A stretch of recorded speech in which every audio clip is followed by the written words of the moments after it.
The auctioneer's gavel came down on a cold morning in Stoke-on-Trent, and with that single sound, 2 centuries of British craftsmanship were sold for scrap. The kilns that had fired porcelain for queens and presidents, for ocean liners and royal coronations, stood cold. The painters, who had spent 40 years learning to render a single rose petal in cobalt and gold, were gone, their brushes packed into cardboard boxes, their studios stripped bare. The Nile Street factory, the beating heart of Royal Doulton, the address that had sat on the bottom of fine china in palaces from Buckingham to the White House, was about to be demolished. The official story was simple. The official story was clean. The official story said that Royal Doulton had been killed by cheap imports, by changing tastes, by a generation that no longer wanted formal dinner services, by the unstoppable tide of globalization. The official story said it was nobody's fault. The official story said it was sad, but inevitable. The official story is wrong. What killed Royal Doulton was not the Chinese factories, it was not the dishwasher, it was not the casual dining trend.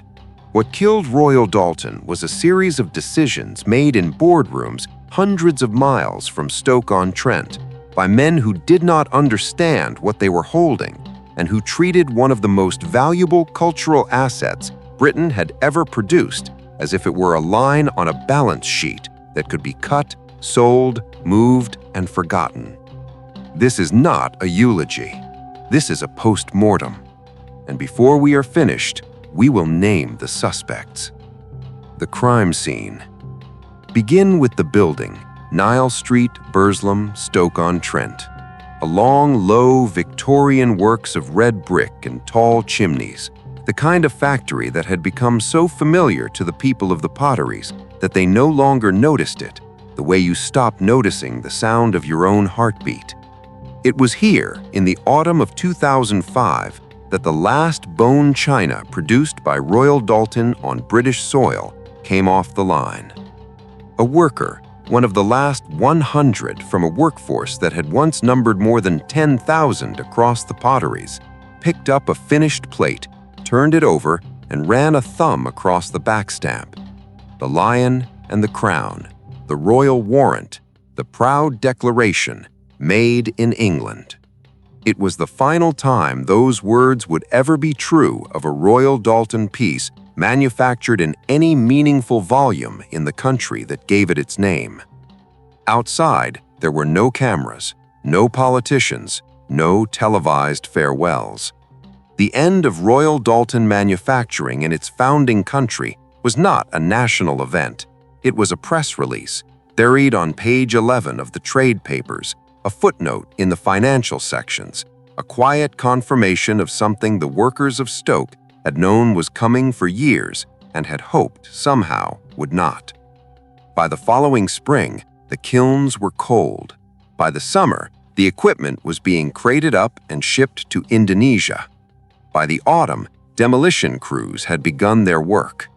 The Nile Street factory, built in the late 19th century, expanded through 2 world wars, the heart of a company that had survived the Great Depression, the Blitz, the collapse of the British Empire, and the entire reshaping of the 20th century economy, was reduced to rubble in a matter of weeks. The land was sold, houses were proposed, a heritage center was promised. It never came. That was the crime scene, a demolished factory, a scattered workforce, a shipped-out brand, and a 200-year-old name still sitting on the shelves of John Lewis and Debenhams, but with a different country of origin printed underneath. To the casual buyer, the Royal Doulton on display looked the same as it had in 1985. The lion was still there, the crown was still there, the name was still there, but the soul was gone. That is the question this investigation must answer. Not how a factory closed. Factories close all the time. The question is this: how did a brand that defined British porcelain for 2 centuries end up being made in Asia, owned by a Finnish conglomerate, and stripped of every connection to the place that made it. Who decided that? Who profited? And who paid the price? The official verdict. The press, on the whole, was kind. When Royal Doulton announced the closure of Nile Street, the financial papers spoke of necessary restructuring, of global pressures, of the painful but unavoidable realities of modern manufacturing. The tone was elegiac but resigned. The narrative was already written, and it was a narrative that absolved everyone in particular by blaming everything in general. Cheap imports, they said, Chinese factories producing white porcelain at a fraction of the British cost, the strong pound, the weakness of the dollar, the collapse of the formal dining tradition, that mid-century ritual in which a young couple would receive a full Royal Doulton dinner service as a wedding gift and treasure it for 50 years. The dishwasher, that great democratizer of crockery that made delicate hand-painted china seem fussy and old-fashioned.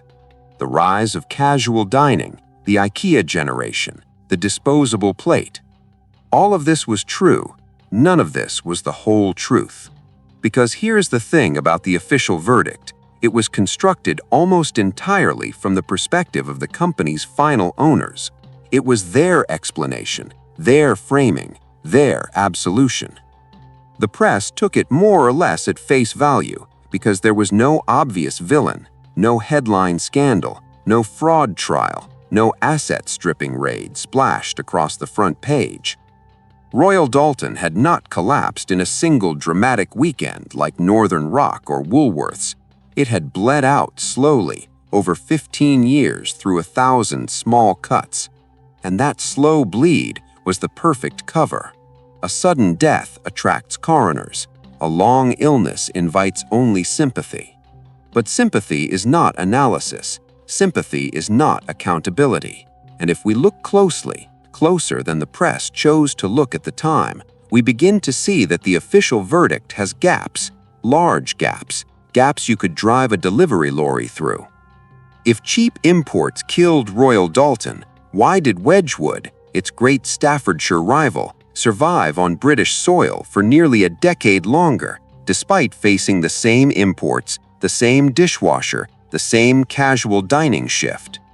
If global pressures killed it, why did the German porcelain houses, Meissen, Villeroy and Bock, Rosenthal, find ways to defend their domestic production through the same period, paying European wages in European currencies?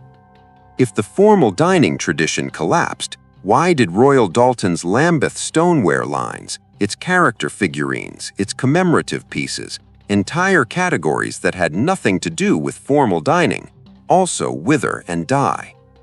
The official verdict does not survive these questions. So we must look elsewhere. We must interrogate the suspects. The first suspect, the market. Let us be fair to the market. The market did not love Royal Doulton in the 1990s. That much is true, and any honest investigation must concede it. The world that had made Royal Doulton great, a world of starched tablecloths, of formal Sunday lunches, of wedding lists at Harrods, of grandmothers handing down dinner services to granddaughters, that world was indeed dying. Not murdered, just dying, the way worlds do, slowly and without anyone noticing until the funeral. The data is brutal. In the 1960s, the average British household replaced its dinner service roughly once a generation. By the 1990s, that habit had all but disappeared. The Royal Doulton Bridal Registry, which in the 1970s had been one of the most reliable sales engines in the entire British ceramics industry, was collapsing. Not because young couples didn't like Royal Doulton, but because young couples increasingly didn't have wedding lists at all, and when they did, they wanted toasters and bedding, not bone china for 12. Cheap imports were real. From the late 1980s onward, factories in China, Indonesia, and Bangladesh began producing white porcelain at price points no British factory paying British wages in British currency could match. A plain white dinner plate that cost Royal Doulton several pounds to produce in Stoke could be imported, branded and sold by a competitor for a fraction of the price. The dishwasher mattered too. Royal Doulton's most prestigious lines, the gilded patterns, the hand-painted florals, the cobalt and gold ceremonial pieces, were, in the brutal language of the modern kitchen, hand wash only. And by 2000, the British public had stopped hand washing anything. So yes, the market shifted. The market got harder. The market punished anyone who could not adapt. But here is where the official story slights its hand. Royal Doulton was not a plain white dinner plate company. Royal Doulton was a luxury goods brand. Its closest natural competitors were not the white porcelain factories of Guangdong, but the heritage names of Europe: Wedgwood, Meissen, Villeroy and Bach, Royal Crown Derby, Spode. And those brands facing the same market forces did not all die. Some adapted, some specialized, some found new audiences in collectors, in Asian markets hungry for European luxury, in the burgeoning global heritage tourism trade. Hermès did not lose its leather goods business to Indonesian factories. Burberry did not surrender its trench coat to high-street imitators. Rolls-Royce Motors did not collapse because Toyota learned how to make cars. Luxury, properly managed, has an answer to globalization. Luxury sells the thing the imitators cannot copy: the name, the heritage, the story, the place. And Royal Doulton had all of those things. It had the name, it had the heritage, it had the story, it had the place. And one by one, every single one of those advantages was thrown away. Not by the market, by the men who ran the company. The market is the first suspect, and the market is guilty of something. The market is guilty of changing. But the market is not guilty of murder. The market is the weather. You do not blame the weather when a roof collapses. You blame the builder who used the wrong tiles. So who built this roof? The second suspect, the boardroom.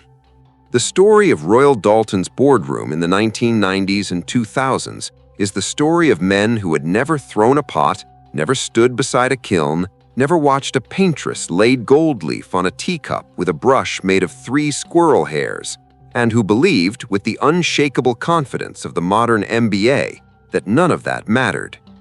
For most of the 20th century, Royal Doulton had been run in one form or another by people who came from ceramics. They had grown up in Stoke or in the trade. They understood that a porcelain works is not a factory in the ordinary sense. It's closer to a vineyard, or a Swiss watchmaker, or an old theater company. The value lives in the people. The skills take a generation to learn and a single closure to lose forever. By the late 1990s, that understanding had drained out of the boardroom completely. Royal Doulton had passed by then through a series of corporate ownerships that read like a textbook on how not to manage a heritage brand. It had been part of S. Pearson & Son. It had been spun out. It had been listed on the London Stock Exchange. Its share price had been the subject of takeover speculation, of analyst reports, of city rumors. By the time the new century dawned, Royal Doulton was being run not as a craft enterprise with a 200-year history, but as a struggling mid-cap stock that needed to deliver quarterly results. And quarterly results have no patience for craft. The decisions made in those boardrooms were, on paper, entirely rational. Costs were too high. Wages in Stoke were higher than wages in Indonesia. Bone china produced in England carried a premium the market would no longer fully pay. The painted figurine business, the so-called Tobby jug and character figure lines that had been a Royal Doulton signature for the entire 20th century, was in steep decline. Inventory was bloated. Distribution was inefficient. The factories were old, and modernizing them would cost millions. The board's solution was the solution any business school case study would have recommended in 2002. Cut costs, move production, slim the brand, focus on the best sellers, sell off the underperforming subsidiaries, reduce overhead, rationalize. And they rationalized. In the late 1990s, Royal Doulton began closing British factories one by one. The Bestwick Works, famous for its animal figurines, was shut. The Lambeth tradition, The very stoneware tradition from which the Doulton name had originally sprung in 19th century London was effectively wound down. Production was consolidated, then consolidated again. Workers were laid off in waves of 50, 100, 200 at a time. Each round of redundancies was announced with the same language, regrettable but necessary, in line with industry trends, essential to securing the long-term future of the company. There was no long-term future. There was only the next round of redundancies. The board, however, was not lying, at least not consciously. They genuinely believed they were saving the company. They believed that if they could just cut deep enough, fast enough, the brand could be made profitable. They believed in that very particular boardroom way that Royal Doulton's value lived in the lion and crown logo, in the brand recognition, in the marketing, and the actual making of the things, the actual factories full of actual people doing actual skilled work, was a cost center to be minimized. This is the central misunderstanding. This is the diagnostic error from which all the others flowed. Because Royal Doulton was not a logo. Royal Doulton was 1,000 small skills accumulated over 2 centuries, held in the hands and the eyes and the muscle memory of the people who worked at Niles Street and Beswick and Lambeth. The slipcasters who knew exactly how thick a teacup wall should be. The kiln firers who could read the color of a flame the way a sailor reads a sky. The paintresses, and they were almost all women, a fact almost entirely written out of the official histories, who could place a hand-painted rose on a saucer in the same position with the same brush stroke 400 times a day for 30 years and never produce 2 that were exactly identical. Once you sack those people, you do not get them back, not for any price. The skill walks out of the factory gate and goes home and dies with them. The board did not understand this, or if they did not weight it correctly. They thought a porcelain works was a factory, it was a cathedral, and they pulled it down to make way for a car park. The second suspect is guilty, but the second suspect did not act alone. The third suspect, the outside hands. To understand the third suspect, we must speak about the City of London. Royal Doulton was not destroyed only by the people who ran it. It was destroyed in significant part by the people who owned it and by the financial system that demanded ever higher returns from a business that by its nature could not deliver them. A bone china factory cannot scale the way a software company can. A kiln cannot be doubled in throughput by adding more servers. A paintress cannot be replaced by an algorithm. The unit economics of fine porcelain, the ratio of skilled labor to retail price, have been roughly constant since the 18th century. You can shave a few percent here, automate a sub-process there, but the fundamental shape of the cost structure is what it is, and it has been what it is since Josiah Wedgwood walked the same streets that Royal Doulton's workers were now being made redundant from. The city did not want a business with 18th century unit economics. The city wanted growth. The city wanted margins. The city wanted, in the language of the late 1990s and early 2000s, shareholder value. And so, Royal Doulton, listed on the London Stock Exchange, was placed on a treadmill it could not run. Each year, the company was expected to improve margins, improved earnings per share, improved return on capital. Each year, when the market shifted against it, as the market was shifting throughout the 1990s and 2000s, the only available lever was further cost-cutting, further redundancies, further factory closures, further outsourcing. This is the thing the official narrative does not say. The redundancies were not the unfortunate consequence of decline. The redundancies were the strategy. The closing of British factories was not a side effect of trying to save the company. It was, increasingly, the only mechanism by which the company could be made to look savable to the analysts and the shareholders, and the financial press. There is a particular cruelty to this. Each closure delivered a brief lift to the share price. Each round of redundancies allowed the next set of quarterly results to look slightly less catastrophic. The men who lost their jobs in Stoke were in effect paying with their livelihoods for the privilege of allowing city fund managers in London to maintain their positions for another quarter without selling. And then, finally, when there was nothing left to cut, the brand itself was sold. In 2005, Royal Doulton was acquired by the Waterford Wedgwood Group, its great Staffordshire rival, now itself controlled by Irish and international shareholders. The takeover was framed in the press as a rescue, a consolidation, a sensible coming together of two heritage names that would allow them to face the future as a stronger combined entity. It was not a rescue. It was a clearance sale. Within months of the acquisition, the closure of the Nile Street factory was confirmed. Production would move to Indonesia. The Stoke-on-Trent operation would be wound down. The brand would survive. The lion and the crown would continue to appear on plates and figurines in the years that followed, but the brand would be a wrapper around a product made elsewhere by people with no connection to the place or the tradition that gave the name its meaning. The third suspect, the shareholders, the analysts, the takeover artists, the entire architecture of British corporate finance as it had developed by the late 1990s and early 2000s, is guilty of something subtler but no less destructive than mismanagement. The third suspect is guilty of incentive design.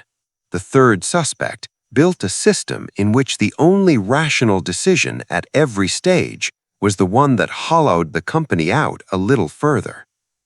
But there is one more suspect, the one the official story works hardest to avoid naming. The hidden suspect, the state. Walk into any conversation about the death of British manufacturing, and sooner or later someone will mention Margaret Thatcher. They will mention her with reverence or with hatred, depending on which side of the picket line their family stood on, but they will mention her. And the conversation will then collapse into the familiar tribal grooves of British politics, and the actual question, what did the British state across multiple governments of different parties do or failed to do that contributed to the death of Royal Doulton, will go unanswered. This investigation has no interest in the tribal grooves. This investigation is interested in what happened. What happened is this. Across roughly 40 years, from the late 1970s to the closure of Nile Street, the British state made a series of choices about its industrial base. Those choices were rarely articulated as choices. They were presented as economic inevitabilities, as the impersonal workings of the market, as the simple consequence of Britain becoming a service economy. But they were choices. They were policies. They were decisions made by ministers, civil servants, and central bankers, and they had names. The first choice was about the pound. For long stretches of the 1980s, 1990s, and 2000s, British monetary policy permitted and at times deliberately encouraged a strong pound sterling, a pound that made the City of London competitive as a financial center, a pound that made imports cheaper for the British consumer, a pound that crushed every export-dependent manufacturer in the country. Royal Doulton, which sold heavily into the United States, watched its dollar revenues shrink in pound terms year after year, while its costs, denominated in pounds, refused to follow suit. The second choice was about industrial policy, or rather the deliberate absence of one. While the German state worked hand in glove with its Mittelstand of mid-sized heritage manufacturers, while the French state fiercely defended its luxury goods sector as a matter of national prestige, while the Italian state quietly underwrote the survival of its artisan industries through tax breaks, training subsidies, and protected designations of origin, The British state, from the early 1980s onward, treated industrial policy as a thing other countries did. Britain would not pick winners. Britain would not protect heritage industries. Britain would let the market decide. The market decided. The third choice was about apprenticeships. The skills that lived inside the Royal Doulton factory were not innate. They were taught. They were taught through long apprenticeships in which a young person of 15 or 16 would enter the factory and learn over 5 or 7 years from older workers the 1,000 small techniques that made the difference between a Royal Doulton plate and a piece of foreign whiteware. Through the post-war decades, those apprenticeships had been supported in various forms by the state, by industry training boards, by the entire scaffolding of British industrial education. That scaffolding was dismantled. Piece by piece, from the 1980s onward, the system that had reproduced Britain's industrial skills generation after generation was defunded, deregulated, and finally abandoned. The Royal Doulton factory of 2000 was not training new paintresses, it was running down the ones it had. There was no pipeline, there was no next generation. When the last skilled worker walked out of Nile Street in 2005, there was nobody behind her. The fourth choice, and this is the one that hurts most, was about silence. When Royal Doulton announced the closure of Nile Street, there was no national outcry, no emergency parliamentary debate, no prime ministerial statement, no task force. The cabinet did not meet to discuss it.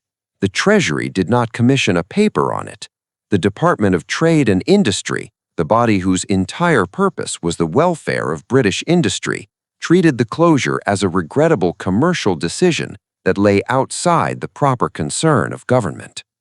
A different country would have treated this differently.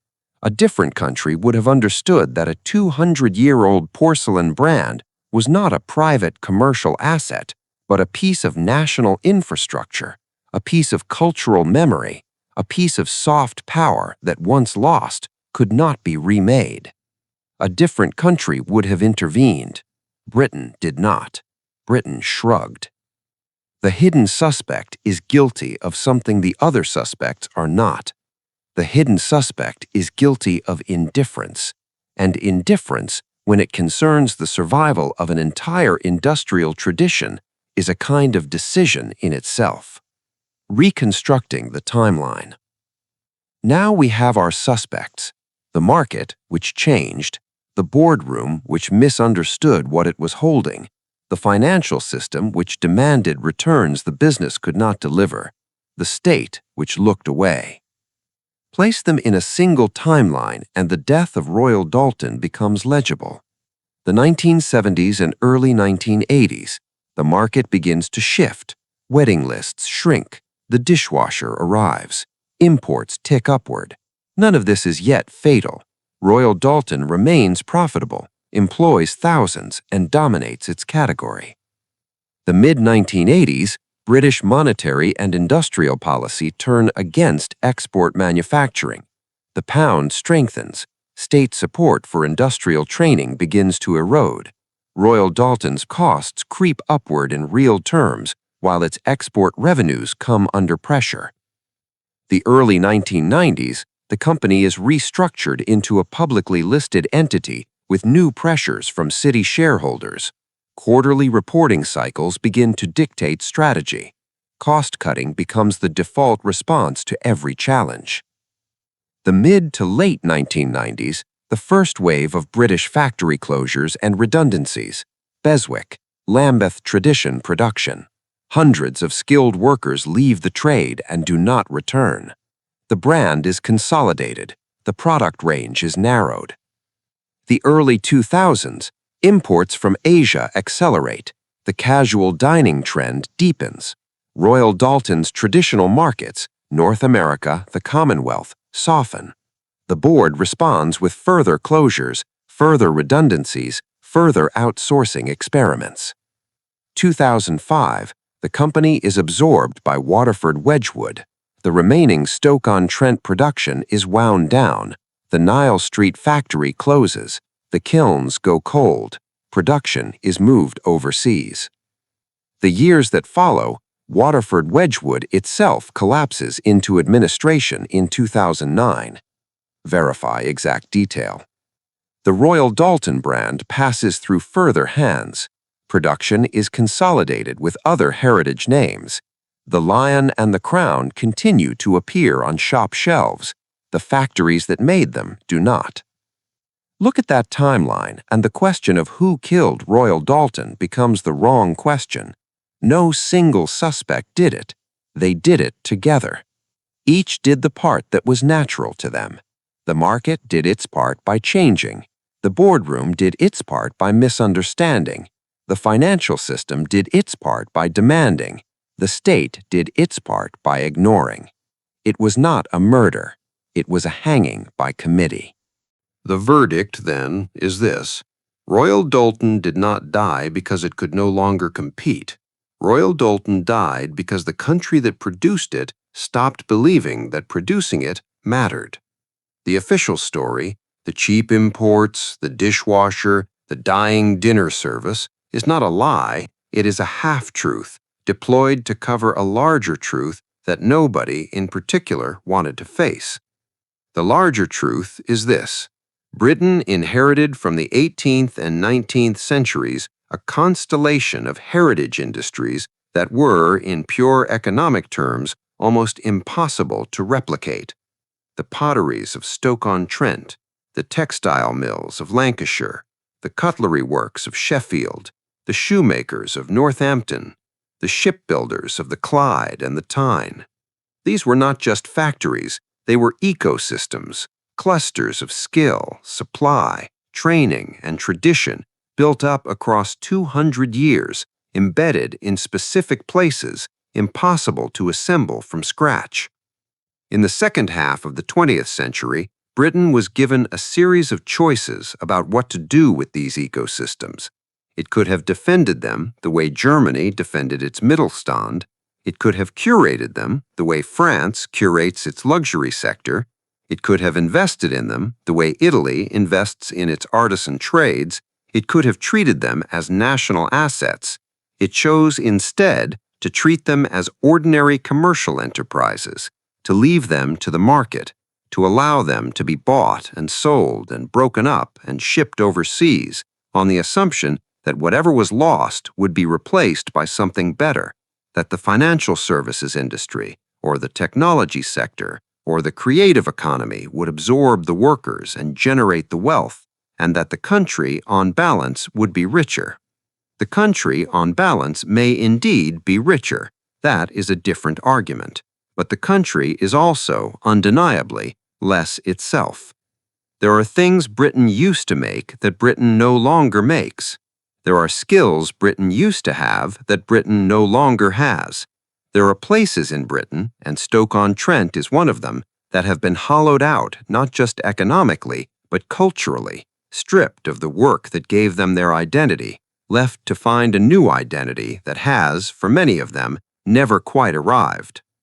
Royal Doulton is the verdict made visible. A 200-year-old British brand, still on the shelves, still bearing the lion and the crown, still trading on the heritage of a country that no longer makes it, a cultural ghost monetized, a name without a place. The cause of death, named clearly, is this: institutional indifference expressed through 40 years of cumulative neglect, accelerated by financial short-termism and rationalized after the fact as the impersonal workings of the market. Royal Doulton was not killed. Royal Doulton was let go. And in the language of any honest investigation, letting go when you had the means and the duty to hold on is its own kind of guilt. What the death reveals. Stand today on the site where the Nile Street factory once stood, and you will see what Britain chose. New houses, a road, some signage perhaps indicating the heritage of the place. The brick is gone. The chimneys are gone. The kilns are gone. The painted nameplate that once announced Royal Doulton established 1815, gone, into a private collection or a museum or a skip. The people are gone too.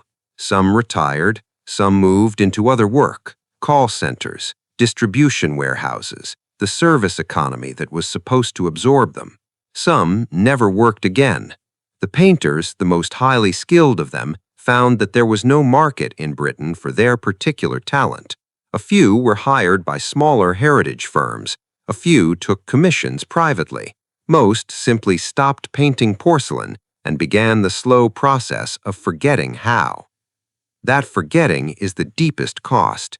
It is one thing to lose a factory. Factories, in theory, can be rebuilt. It is another thing to lose the skills that made the factory matter. Skills are slower to die than buildings, but they are also slower to come back. A demolished factory can, given enough money, be reconstructed in a year. A lost tradition of paintresses, trained over 5 years each, working alongside older masters, accumulating muscle memory and aesthetic judgment across an entire career, that takes a generation to build, and once it is gone, it is gone. This is the part of the story that the financial press, then and now, never quite manages to capture. The closure of Nile Street was not a balance sheet event. It was a cultural amputation. Britain lost, in the space of a few months, a body of practical knowledge that had been accumulating since the founding of the original Doulton works in Lambeth in the early 19th century. 200 years of small refinements, of teacher-to-apprentice transmission, of subtle technical innovations, of accumulated taste, all of it walking the factory gate, getting on a bus, and going home to a Stoke-on-Trent that no longer had any use for it. You can still buy Royal Doulton today. You can walk into a department store in any major British city and find the lion and the crown on the bottom of a piece of bone china. You can buy it as a wedding present if you're old-fashioned, or as a collector's item if you're sentimental. But the thing you're buying is not what it once was. It is a name. It is a wrapper. It is a brand that has been carefully, professionally, expensively maintained around a product that no longer connected to the place, the people, or the tradition that made the name meaningful in the first place. The lion is still there, the crown is still there, the soul is in a skip somewhere off the A500.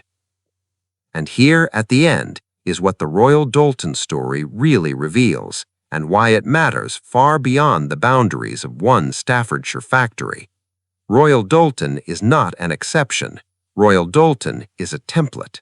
The same investigation with different names and different dates can be conducted into Wedgwood, into Spode, into Coalport, into the Lancashire cotton mills, into the Sheffield cutlers, into the Northampton shoemakers, into Raleigh bicycles, into British Leland, into Rover, into the entire roll call of British industrial names that have, in the last half-century, gone the same way. Each story has its own particular details, each story has its own particular suspects, but each story, in the end, has the same shape.